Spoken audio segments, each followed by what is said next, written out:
Assalamualaikum warahmatullahi wabarakatuh. Kembali lagi bersama tutorial G101. Di sini saya akan menunjukkan bagaimana caranya untuk melakukan pre-processing data digital elevation model. Beberapa hari yang lalu saya ditanya oleh teman saya terkait data DEM yang didownload dari Demnas seringkali bermasalah.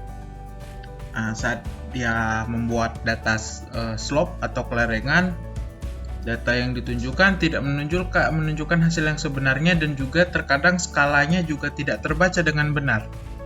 Nah, dari hal itulah saya membuat video ini mungkin sebagai referensi juga untuk teman-teman semua ketika berhadapan dengan data DEM yang memerlukan treatment pre-processing agar datanya dapat diolah. Oke, agar tidak berlama-lama, kita langsung masuk ke tutorialnya. Jadi, pertama-tama kita sudah siapkan bahan ya, yaitu data Demnas. Ya, data Demnas adalah salah satu data yang cukup sering bermasalah.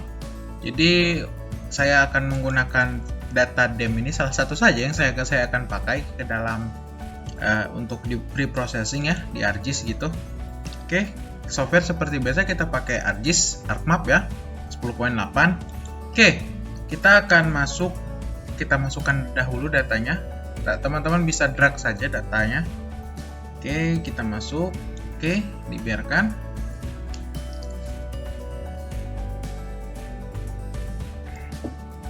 Sedang membaca data ya teman-teman. Nah, ini sedang load data dari data DEM-nya. Oke.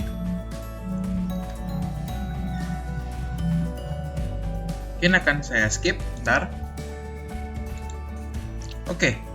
Nah, nanti teman-teman akan menunjukkan kotak dialog seperti ini. Kalau biasanya download dari data Demnas ya, seperti ini, unknown spatial reference. Nah, dari sini saja sebenarnya teman-teman sudah diberitahu oleh pihak ArcGIS ya, bahwa sistem koordinatnya belum jelas, belum terdefinisi, masih unknown. Nah, oke, kita kayak gini aja ya, kita oke. Nah, oke. Sebenarnya di sini sudah terbaca ya sebetulnya.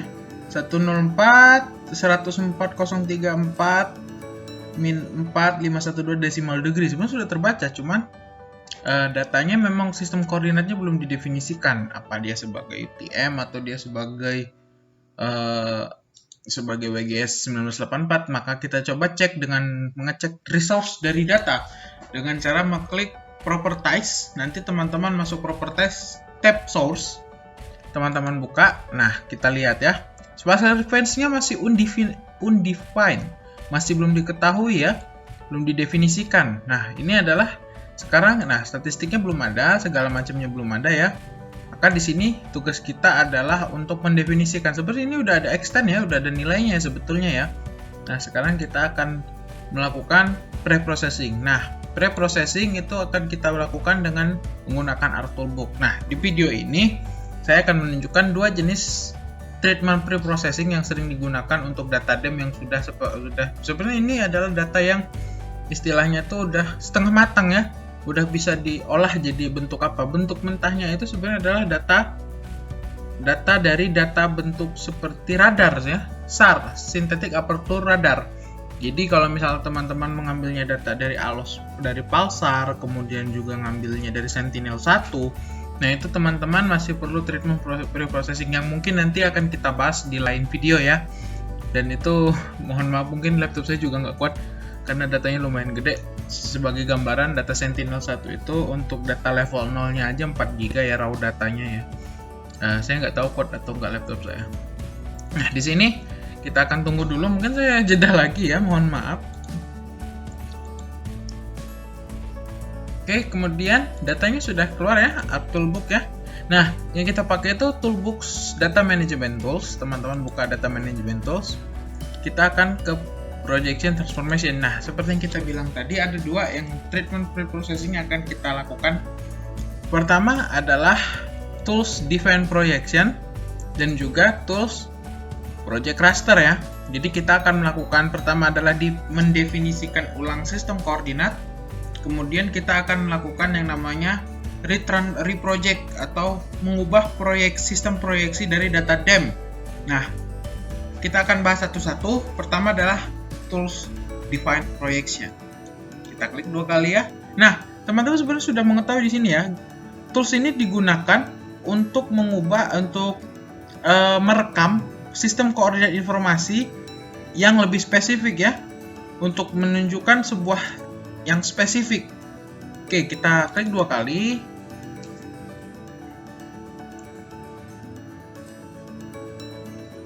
Oke, dia masuk kotak dialog. Nah, ini berguna untuk apa? Untuk menulis ulang, overwrite the coordinate system information. Menulis ulang sistem koordinat yang ada pada dataset ya. Nah, kalau ini kita masukin data seperti ini.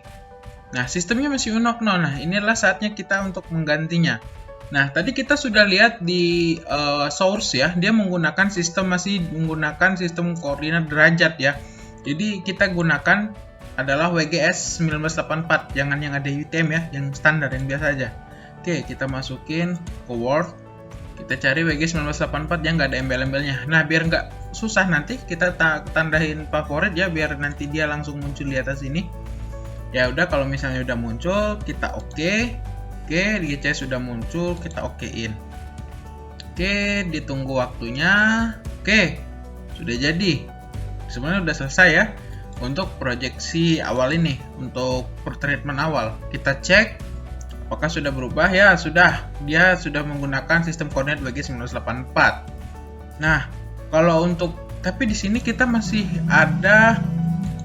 Nah, itu adalah salah satu ya caranya ya untuk melakukan Nah, di sini tapi masih error, belum muncul skala. Jadi kita atur di layar. Di layar sistem koordinatnya kita atur terlebih dahulu kawan-kawan. Kita atur jadi WGS 1984 ya. Kita atur. Nah, maka sistem koordinat sudah terbaca, yaitu 1:200.000 untuk skalanya. Itu merupakan itu treatment pertama, yaitu mendefinisikan sistem proyeksi, define projection. Nah, treatment kedua yang kita lakukan itu adalah reproject atau project raster ya. Toolsnya sama, masih di projection and transformation, tapi masuknya di menu raster. Apa bedanya? Kalau yang di sebelah sini biasanya kita akan menggunakannya kalau misalnya kita cuma project ini, yang bagian ini cenderung adalah berupa data SHP atau data vektor. Jadi ini kalau untuk yang tadi udah dispesifikasikan untuk data raster. Nah, data raster kita bisa masukkan ya, misalnya kita masuk project cluster ya. Oke, project cluster kita masukkan.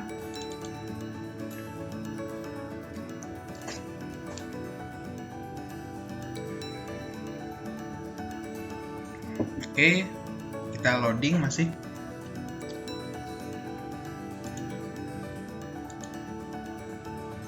Oke, sudah keluar ya. Jadi kita bisa masukin input raster data DEMNAS kita tadi. Kita bisa masuk. Oke, mungkin kita agak tunggu ya. Nah, udah bisa. Nah, coba teman-teman lihat di sini bahwa datanya sudah masuk koordinatnya ya, koordinat data awal. Nah, sekarang tugas kita adalah mengatur outputnya mau di mana dan juga sistem koordinat output kita apa. Nah, mungkin akan saya masukkan ke folder tempat penyimpanan saya tadi ya.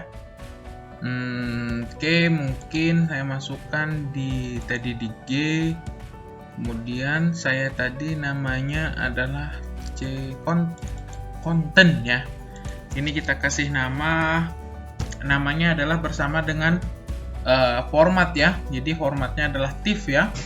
Karena dia adalah data raster, ada tagged image-nya. Berarti kita akan masukkan misalnya kita masukkan kode aja ya, 1011 strip 42 underscore project underscore UTM, karena kita menggunakan project UTM ya, menggunakan proyeksi UTM. Nah, oke, save. Nah, Oke, kenapa? Oh, tidak boleh dari 13 ya. 13 berarti di ininya kita ganti namanya. Oke, kita hapus. Kita kasih formatif. Oke. Apa mau dia? Nah, bisa. Oke, sekarang output koordinat. Nah, sekarang kita lihat, saya mengambil data ini ada di daerah Sumatera Selatan. Kalau teman-teman nanti googling, silakan di googling saja zona UTM Indonesia. Maka kalau teman-teman lihat, zona UTM Indonesia itu masuk dalam dari zona 47 sampai berapa? Sampai nanti akan kita coba, saya nanti akan taruh di deskripsi untuk linknya, melihat bagaimana zona UTM. Tapi kalau untuk Sumatera Selatan itu berada pada zona UTM 48S. Kita masukkan 48S ya. Kita masukkan, kita oke. Geographic transformation sebenarnya tidak perlu karena ya itu tadi ya. Tidak perlu ditransformasikan. Sebenarnya ada sih kalau mau, tapi ya kalau ini kita nggak, sederhana aja. Kita oke, biarkan dia jalan ya. Oke.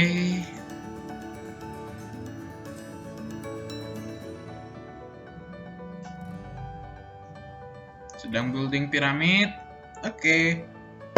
Datanya sudah ada ya, sudah bisa. Nah, sekarang apa yang membedakan, Bang, kenapa kita perlu kenapa koordinatnya harus diganti UTM, Bang?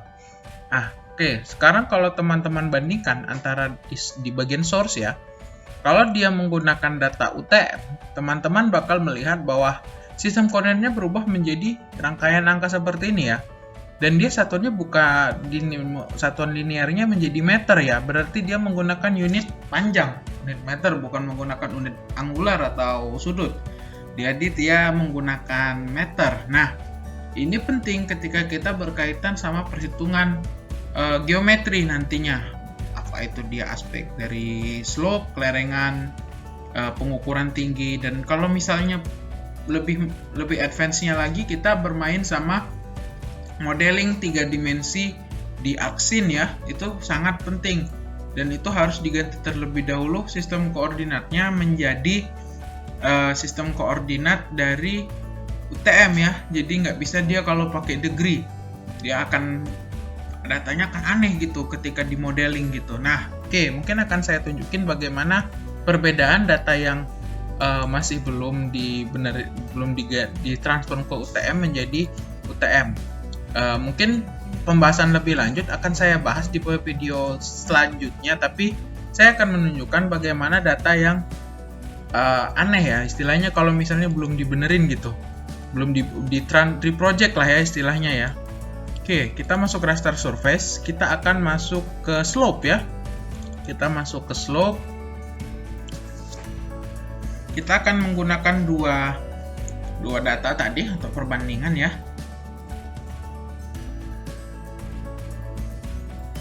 Oke, kita akan pertama coba yang data Demnas yang baru menjadi WG 1984 saja. Oke, nah di sini sebenarnya udah muncul warning ya, karena dia sistemnya angular. Dia kalau misalnya angular, dia itu Z faktornya harus diperhatikan. Ininya harus dibenerin. Tapi ini anggaplah kita ini ya. Ini misalnya kita anggap saja tidak ada masalah gitu ceritanya. Kita oke. Nah, akan aneh di sini nanti. Z faktornya tidak didefinisikan kalau kita menggunakan WGS 1984, maka ketika kita buat datanya jadi data slope, hasilnya akan jadi, oh maaf, ini sudah benar ya. Oke, mungkin akan saya gunakan data yang ini. Mungkin ini datanya udah benar ya, jadi seharusnya memang jadinya seperti ini. Coba kita matikan lagi, mohon maaf tadi ada kesalahan teknis. Oke ya, mohon maaf ya, kita namanya maklum ya, mohon dimaklumkan. Oke, kita masukkan data ini ya. Oke, kita okein saja. Nah, ini ya data yang ini. Sekarang coba kita masukin toolbook, kita slope. Kita bandingin sama data yang belum di project ya, belum di treatment gitu istilahnya. Oke, kita masukin ke degree ya. Kita masukin ke degree ininya ya. Kayaknya tidak ada permasalahan, kayaknya sudah benar ya. Nanti akan saya coba di satu video lain ya.